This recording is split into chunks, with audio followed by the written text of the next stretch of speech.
मिलन और हरि भजन, संत मिलन और हरि भजन, दया दान उपकार, दया दान उपकार। ओ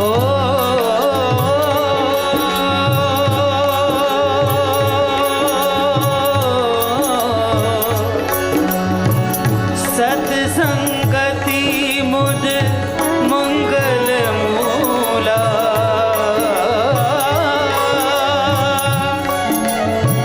सत्संगति मुद मंगल मूला, सोई फल सीधी सब साधन भूला, सोई फल सीधी सब साधन भूला।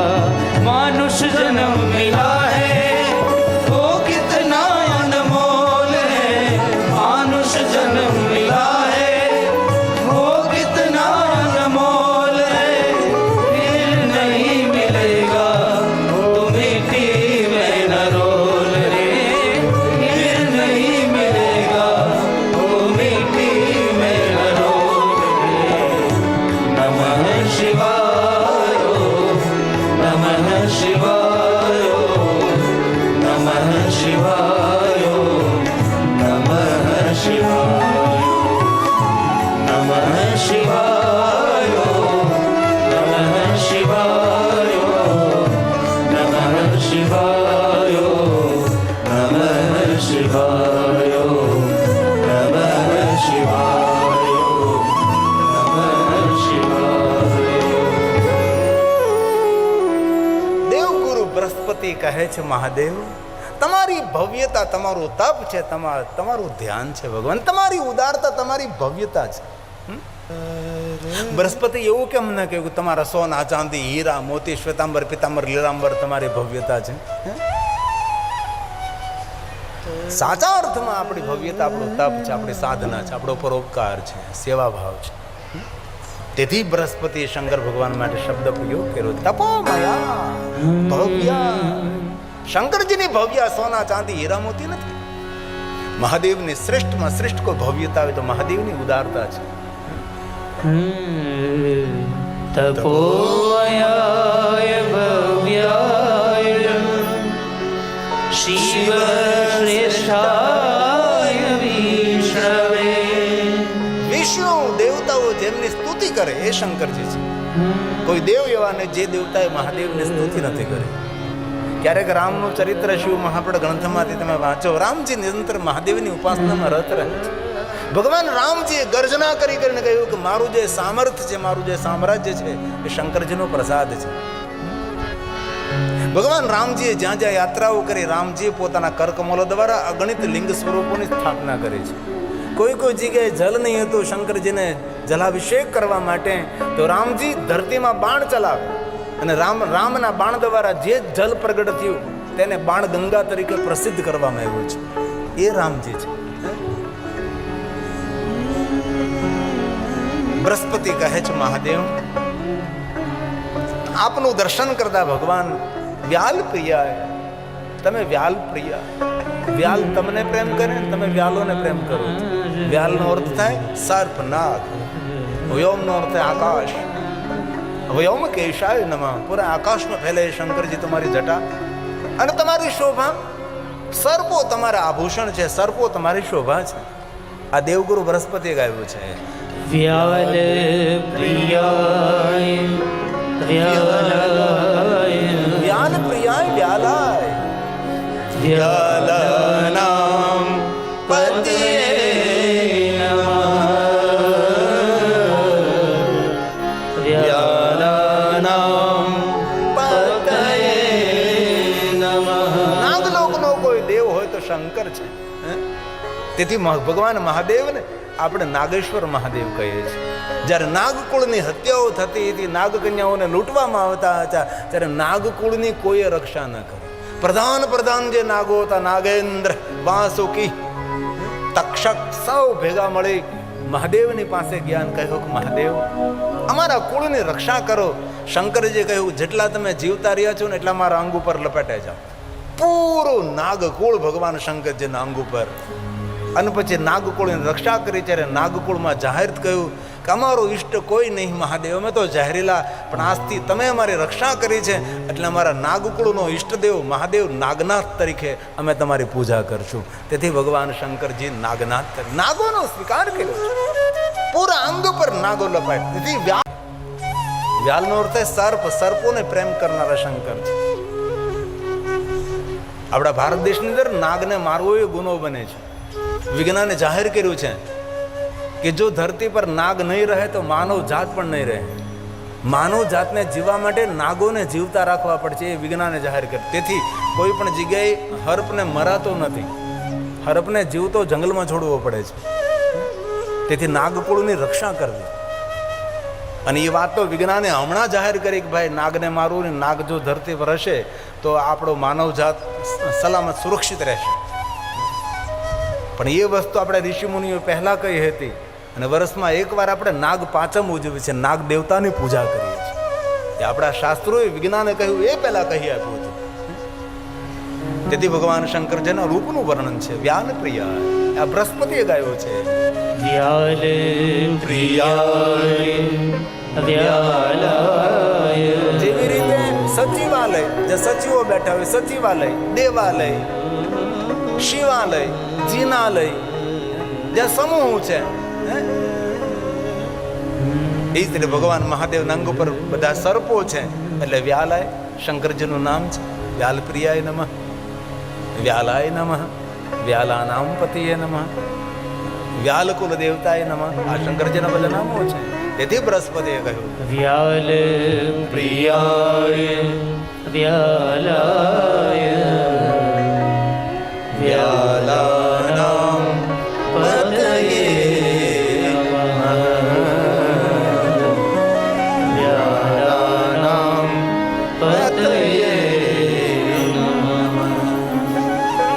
તો આપણું આપણે મંગલ કરવું હોય, વધારેમાં વધારે ભગવાન શિવનું ભજન કરો, ભગવાન શિવને યાદ કરો. ઘણા માણસો એમ કહે કે શંકરજી ભોળા છે. શંકરજી સ્વયં ભોળા નથી. ઘણા લોકો અરે ભગવાન તો મહાદેવ હા ભોળા છે. ના ના ના ના, ભગવાન શંકર ભોળા નથી. જેની ભ્રુકુટી માત્રથી જગતનું સર્જન થાય, જેની ભ્રુકુટી માત્રથી જગતનું સંચાલન થાય, જેમને ઈશારા માત્રથી જગતની રક્ષા થાય, એ ભોળો કેમ હોઈ શકે છે? ભગવાન સ્વયં શંકર ભોળો નથી. આ દુનિયામાં ભલા ને ભોળા માણસો છે ને એનો ભગવાન છે, એનો નાથ છે. એટલે ભોળાનાથ કહીએ આપણે.